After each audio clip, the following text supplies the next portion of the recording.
Ya, pemirsa, Indonesia memenuhi target di ajang SEA Games 2021 Vietnam dengan perolehan medali akhir 69 emas, 91 perak, dan 80 perunggu. Kontingen Merah Putih finish di posisi ketiga. Kontingen Indonesia memenuhi target yang diberikan oleh Presiden Joko Widodo, yakni finish di posisi ketiga klasemen akhir SEA Games 2021. Sejumlah cabang unggulan seperti bulu tangkis, dayung, dan angkat besi tetap mampu membuktikan diri menjadi sumber pundi-pundi emas Indonesia. Namun sejumlah cabang juga mampu memberikan kejutan manis, termasuk nomor bola basket putra. Sementara itu Thailand menghuni posisi kedua dengan 92 emas, 100 perak, dan 136 perunggu. Tuan rumah Vietnam keluar sebagai juara umum dengan 200 emas atau 206 emas, 126 perak, dan 114 perunggu.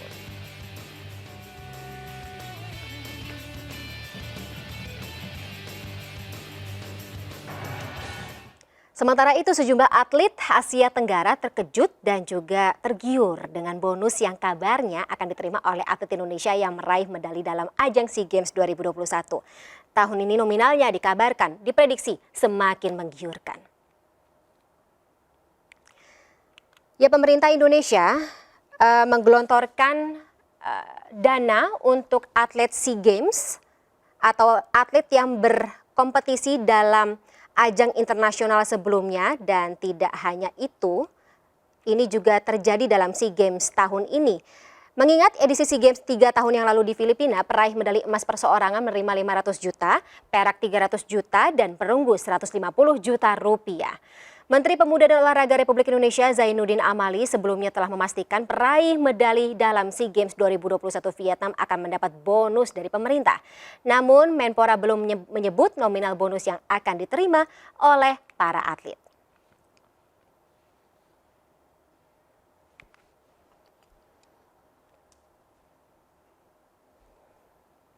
Ya, pemirsa, perhelatan SEA Games 2021 Vietnam sudah berakhir. Kontingen Indonesia pun berhasil mencapai target yang sebelumnya ditetapkan oleh Presiden Joko Widodo, yakni berada di posisi 3 besar klasemen SEA Games 2021. Walaupun juara umum SEA Games 2021 disabat oleh tuan rumah Vietnam, tim Merah Putih membawa pulang 69 medali emas, 91 perak, dan 81 perunggu. Nah, untuk SEA Games kali ini Menpora Republik Indonesia Zainuddin Amali memastikan para peraih medali akan mendapat bonus dari pemerintah. Namun nominalnya atau rincian bonus apa saja yang akan diterima oleh para pemenang belum disebut. Nah, apakah akan disebut saat ini? Kita gali dari sang menteri yang hadir bersama kami sore hari ini di MNC News Now. Selamat sore, Assalamualaikum Pak Menpora, salam olahraga. Waalaikumsalam, selamat sore, salam olahraga. Selamat sore Pak. Sebelumnya kami harus mengucapkan sekali lagi Pak, selamat atas pencapaian para atlet kita dalam ajang SEA Games 2021, mencapai target dan tentunya kembali mengharumkan nama Indonesia dalam kancah olahraga internasional Pak Menpora. Tapi sebelum kita bicara mengenai bonus Pak Menteri, kita bahas mengenai pencapaian ini dulu ya Pak ya. Bagaimana reaksi Bapak ketika melihat hasil ini dalam penutupan kemarin kita berada di posisi ketiga? Ya, tentu kita harus mensyukuri ya hasil ini bila dibandingkan dengan SEA Games sebelumnya, karena di sebelumnya bahkan kita berada di peringkat 5, kemudian terakhir di Filipina, waktu itu saya juga sudah menterinya ya, peringkat 4. Tetapi ada hal yang menggembirakan kita, kalau dibandingkan dengan di Filipina, kita mengirimkan 841 atlet dengan hasil peringkat 4. Nah, di Vietnam ini saya kurangi hampir setengah, hanya 499 atlet saja yang kita berangkatkan, yang bertanding di Vietnam, namun hasilnya naik dari perolehan SEA Games di Filipina. Itu yang perlu kita syukuri. Walaupun di dalam Perpres 86, Desain Besar Olahraga Nasional, SEA Games dan Asian Games itu kita tempatkan sebagai sasaran antara saja. Sasaran utama kita tetap Olimpiade. Nah, di depan kita sudah berhadapan dengan Olimpiade Paris 2024, maka saya berharap SEA Games ke-31 di Vietnam ini menjadi ajang pemanasan bagi para atlet untuk bisa lolos kualifikasi Olimpiade. Jadi itu posisi kita. Nah, kita berharap kita mentargetkan peringkat Indonesia di peringkat dunia bisa diperbaiki. Namun demikian untuk SEA Games dan ASEAN Games menjadi ajang atau sasaran antara kita juga harus lebih baik prestasinya. Sehingga hanya cabang olahraga dan atlet yang sudah diperhitungkan untuk bisa berprestasi yang dikirim. Tentu rekomendasi dari tim review, semua direview. Kita tidak lagi jor-joran mengirimkan banyak atlet dengan mengikuti banyak cabang olahraga, nomor pertandingan, tetapi hasilnya tidak sebanding dengan apa yang kita keluarkan pada saat kita mengirim dan mempersiapkan itu. Nah, mudah-mudahan ini tracknya sudah di track yang benar dan ini sekaligus menjadi pengingat buat para pembina cabang-cabang olahraga di cabur-cabur, kemudian KONI, Komite Olimpiade Indonesia, supaya bersama-sama bersinergi kita untuk melahirkan atlet-atlet yang terbaik. Sebab hanya dengan demikian prestasi olahraga kita bisa naikkan kembali, khusus untuk SEA Games misalnya. Kan lama dulu kita pernah berada di peringkat 1 berkali-kali. Betul. Tetapi ya seiring dengan waktu kita ketinggalan. Negara-negara yang tadinya di belakang kita sekarang sudah sama bahkan di depan kita. Berarti kan ada sesuatu yang harus kita perbaiki di dalam pembinaan prestasi olahraga kita. Nah, Pak Presiden Bapak Joko Widodo memerintahkan saya, kemudian KONI, Komite Olimpiade Indonesia dan seluruh stakeholder untuk melakukan review total tentang ekosistem pembinaan prestasi olahraga nasional. Makanya lahir Perpres, lahir Desain Besar Olahraga Nasional. Jadi kita syukuri hasil yang kita dapat sekarang ini. Namun demikian tidak boleh kita berpuas diri karena di depan tahun 2023 tahun depan kita ketemu SEA Games lagi, kita ketemu ASEAN Games. ASEAN Games harusnya tahun ini tapi ditunda di Tiongkok. Kemudian tidak lama setelah itu kita sudah ketemu lagi Olimpiade Paris 2024. Gitu. Nah, Fani. Pak Menpora, jadi berarti kayak SEA Games 2021 ini sekaligus mekanismenya jadi untuk menyortir atlet-atlet siapa saja yang disaring, karena kuotanya kan dikit ya tadi ya Kak, kuotanya lebih sedikit betul. Begitu ya Pak Menpora ya. Jadi walaupun kuotanya sedikit, maka ajang-ajang seperti SEA Games ini jadi alat untuk menyortir siapa saja yang pantas masuk standarisasi untuk dikirim ke ajang yang lebih besar seperti Asian Games dan Olimpiade Paris 2024, seperti itu ya Pak Menpora ya? Ya betul sekali, karena di dalam Desain Besar Olahraga Nasional atau DBON, kita sudah menetapkan target. Target kita adalah Olimpiade. Itu target utama kita. Nah, kalau misalnya belajar dari penyelenggaraan SEA Games atau hasil dari SEA Games 2021, evaluasinya seperti apa Pak Menpora? Cabang olahraga mana saja yang sudah jadi perhatian Bapak, yang tentunya ini bisa jadi strategi untuk kita hadapi di Olimpiade 2024? Ya, di dalam Desain Besar Olahraga Nasional sudah ada cabang-cabang olahraga yang menjadi cabang olahraga unggulan kita. Misalnya di situ ada tetap bulu tangkis, tetap itu yang ranking pertama. Di samping itu adalah olahraga unggulan kita, juga ada beberapa medali yang bukan cuma satu, ada beberapa medali yang diperebutkan di situ. Kemudian ada angkat besi, ada panahan, ada dayung, ada menembak, kemudian juga bahkan ada panjat tebing karena kita punya juara dunia sekarang. Jadi ya ada karate dan lain sebagainya. Nah, ini bagi yang masuk di dalam cabur unggulan DBON, kita bagi yang kemarin mencapai bahkan melebihi target, karena ada beberapa cabur yang melebihi perolehan medalinya. Kejutan manis kita ya Pak ya? akan dorong terus. Ya betul. Nah bagi yang belum, kita segera evaluasi, kita review, bahkan saya akan berusaha untuk ketemu dengan pimpinan cabur langsung, akan memberitahukan kira-kira apa yang harus kita perbaiki. Karena cabur-cabur terutama yang nomor pertandingannya banyak, itu harus kita genjot betul, karena dari situ kita bisa menghasilkan banyak medali, misalnya atletik, kemudian renang, kemudian gimnastik, itu kan cabur-cabur yang banyak, kemudian panahan, menembak, itu banyak nomor yang kita harapkan, dan itu menjadi prioritas untuk kita, di samping tentu kita mendorong juga cabang-cabang olahraga lainnya. Nah, saya sudah sampaikan kepada para pimpinan cabur DBON ini memberlakukan sistem promosi degradasi. Bagi cabang-cabang olahraga yang tidak bisa berprestasi dalam kurun waktu tertentu, kita akan keluarkan dari cabur DBON. Kita akan gantikan dengan cabur-cabur yang di luar DBON, tetapi dia cabur olimpik ya. Jadi dipertandingkan di Olimpiade. Nah, itu akan kita masukkan. Jadi kita cukup fair dan objektif. Kalau yang berprestasi kita akan pertahankan di dalam cabur unggulan DBON, tetapi bagi yang tidak lagi memungkinkan untuk berprestasi dalam kurun waktu yang tertentu, maka kita akan keluarkan dari situ. Sehingga ada kompetisi di antara cabur. Kompetisi antar cabur tadi yang juga jadi mungkin bisa jadi standar. Untuk itu.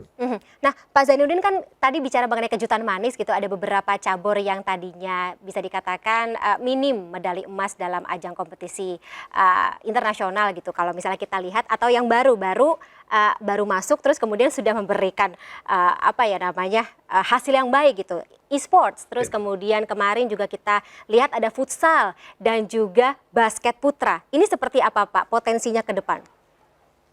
Ya, dari cabur-cabur yang memunculkan harapan ke depan, kita akan dorong terus itu ya, kepada pimpinan cabang olahraga masing-masing untuk segera melakukan evaluasi terhadap hal-hal yang menjadi kelemahan, dan bagi cabur yang sudah mendapatkan prestasi puncak, nah itu harus dilihat mana yang membuat kenapa cabur itu bisa menang. Misalnya cabang olahraga bola basket putra kan lama sekali kita tidak bisa mengalahkan Filipina. Filipina ini rajanya Asia Tenggara, sama dengan renang. Waktu kita di Manila dulu kan bisa polo air itu puluhan tahun kita tidak bisa, tetapi kemudian kita bisa, tapi kemarin nggak dipertandingkan. Nah, untuk basket, setelah kita lihat kenapa Filipina merajai terus itu, pertama dari kewarganegaraan, mereka menganut 2 paspor, jadi memungkinkan, ya itu jadi banyak yang main di NBA bisa memperkuat timnasnya. Kalau kita kan tidak, kita hanya kalau sudah warga negara Indonesia dia tidak boleh lagi main di tempat lain dan dia hanya berpaspor kita. Nah, apa yang terjadi dengan bola basket itu ada motivasi tersendiri untuk mengalahkan Filipina. Kemudian yang kedua, segera kita akan menjadi tuan rumah FIBA Asia atau kejuaraan basket Asia. Kemudian tahun depan juga menjadi tuan rumah Piala Dunia Basket. Nah, ini yang memotivasi. Nah, kalau sudah tidak ada itu kan tidak boleh kita tergantung di situ, sehingga kita akan pertahankan. Demikian juga yang lain, cabang-cabang olahraga yang lain, kita akan dorong terus, dan bagi yang belum, kita akan motivasi terus supaya bisa menghasilkan prestasi untuk membanggakan bangsa di luar negeri, di event-event internasional. Surfing juga, Pak Menpora. Ya. Surfing kita lihat atau tadi kita sudah tahu informasinya, Rio Waida ini juga jadi salah satu yang mencetak sejarah. Ini juga akan dipertandingkan di Olimpiade? Iya, itu termasuk olahraga, dan mantap. Ini besok saya akan membuka kejuaraan ya kompetisi dunia surfing di Banyuwangi. Betul. Itu jadi salah satu. Saya akan buka itu. Pemanasan ya, Pak Menpora. Ya, betul. Oke, Pak Menpora nih, pertanyaan pamungkas ya Pak Menpora yang juga ditanyakan, ditunggu-tunggu oleh para atlet Pak, soal bonus. Ini kita sudah ada hilalnya Pak, nominal atau besaran yang akan diterima oleh para atlet peraih medali. Iya, jadi kalau soal penghargaan dan apresiasi dari pemerintah, karena ini multi event, itu saya pastikan ada. Saya pastikan ada.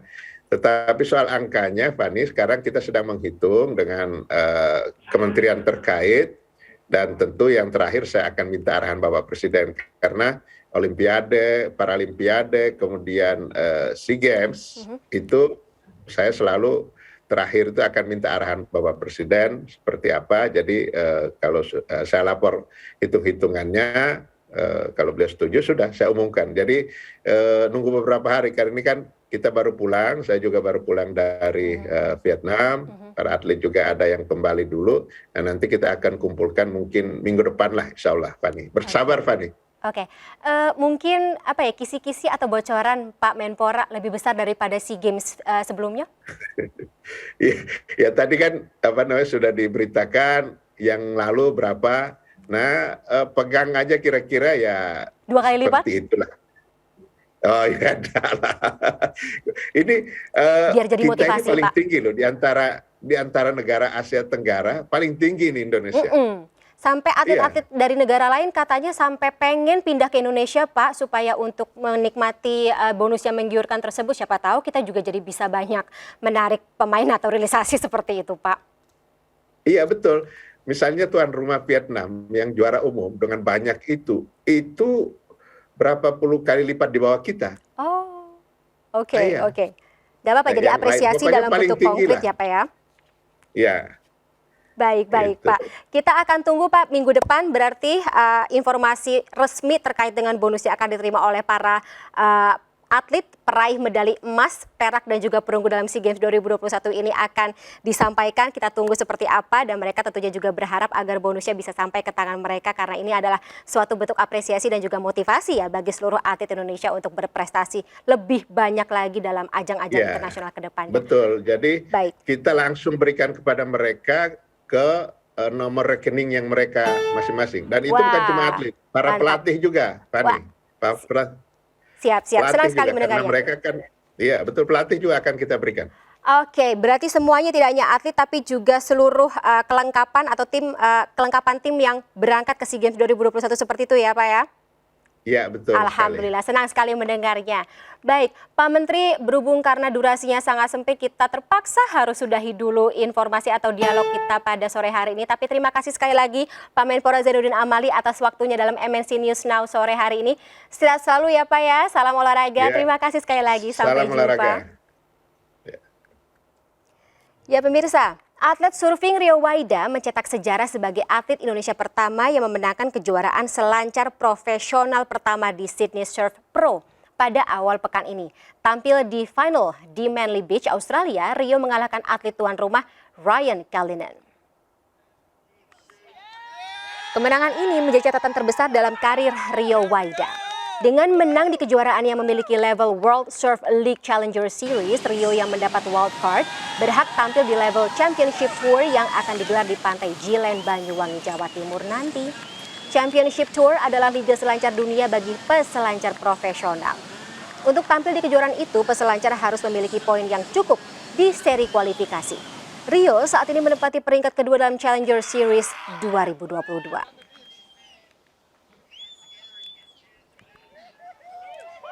Sementara itu pemirsa, jelang balap Formula E yang akan digelar di Jakarta, mobil replika dipamerkan Ketua Komite Penyelenggara Formula E, Ahmad Sahroni. Unboxing atau membuka kotak kayu berisi mobil Formula E replika dilakukan Ahmad Sahroni di Velodrome Rawamangun, Jakarta Timur. Penunjukan ke publik mobil balap listrik ini disajikan agar euforia Jakarta E-Prix semakin besar. Rencananya Formula E atau balap mobil listrik akan digelar pada 4 Juni mendatang di sirkuit Ancol, Jakarta Utara. Ini adalah contoh daripada mobil Formula E yang akan berlaga pada tanggal 4 Juni mendatang. Dan ini akan kita sajikan juga untuk masyarakat melihat nanti pada semoga perizinannya juga cepat selesai dan berharap Sabtu atau Minggu bisa dilihat oleh masyarakat halayak banyak agar mengetahui mobil Formula E yang orang pengen tahu. Dan informasi tadi pemirsa sekaligus mengakhiri jumpa kita dalam MNC News Now hari ini. Mari berbagi untuk masyarakat yang terdampak bencana di tanah air melalui MNC Peduli, tapi kita juga tetap untuk ingat mematuhi protokol kesehatan COVID-19. Saya Fani Imaniar, terima kasih, sampai jumpa.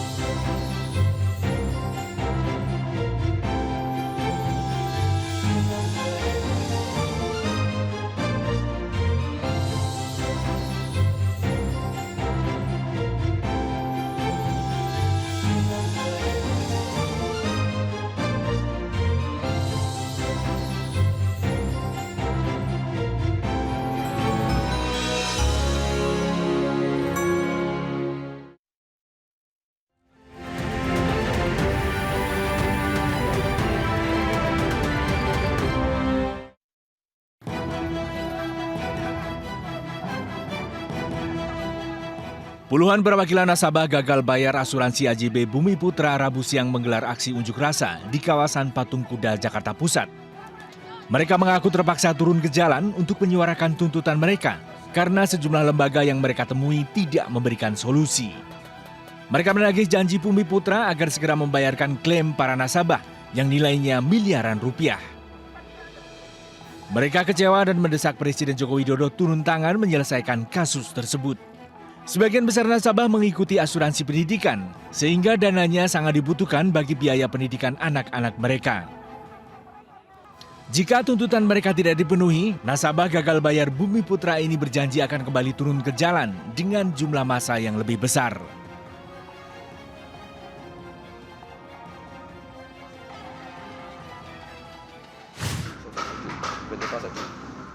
Kecelakaan angkutan umum nahas terguling di Jalan Semarang Solo, Kota Salatiga, Jawa Tengah terekam kamera CCTV. Sebelum terguling, angkutan umum syarat penumpang ini melaju kencang melebihi marka jalan. Di saat bersamaan, sebuah sepeda motor tiba-tiba berbelok arah mendadak. Berusaha menghindari sepeda motor, namun supir tidak berhasil mengendalikan kendaraannya, hingga akhirnya menabrak pengendara motor dan tembok sebuah toko ban. Angkutan umum kemudian terguling hingga membuat seorang penumpang terlempar keluar. 15 orang termasuk supir dan pengendara motor terluka dilarikan ke RSUD Salatiga.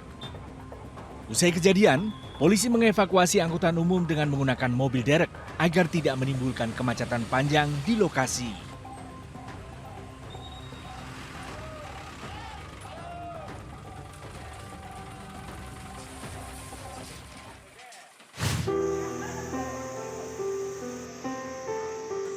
Suasana duka dan haru menyelimuti rumah duka almarhum Raka Prayogo Putra dan Nova Karisma di Jalan Komplek Cipinang, Kelurahan Cipinang Besar Utara, Jatinegara.